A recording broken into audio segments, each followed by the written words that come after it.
Vereador Paula Santos. Eu quero falar ao presidente e às demais pessoas que esse projeto aí que o senhor disse, em andamento, de casas para o servidor público, eu acho que é muito importante, vereador, presidente. Aliás, se pegasse esse 1.700.000 e investisse para fazer casas, seria mais bem aproveitado. Aí sim eu concordo. Agora, será que todos os funcionários estão de acordo com isso? Não é que eu sou contra o projeto, fui contra o projeto, porque eu quis ser contra. Eu acho que os funcionários têm que optar. Os funcionários que têm que saber o que é bom para eles. Não é que os funcionários, ou mesmo o diretor, presidente da Tupré.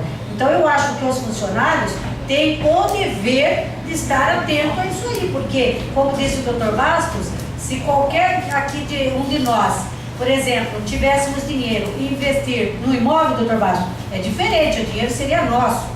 Então nós vamos fazer uma aplicação, comprar um imóvel. Mas só que eles estão fazendo uma aplicação, comprando um imóvel, com o dinheiro do servidor. Isso que é diferente. Isso que é diferente. Então, o investimento com o dinheiro dos outros é muito fácil. Agora, se é o dinheiro da pessoa, logicamente que é diferente. Então eu votei contrário, por quê? Porque eu gostaria de saber esses dados que o vereador Matheus até vai trazer aqui para nós, o líder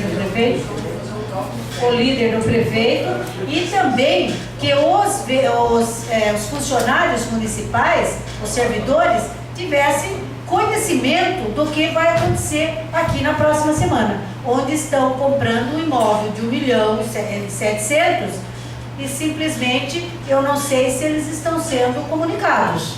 Por isso que eu não voto favorável a um projeto desse de forma alguma. Obrigada.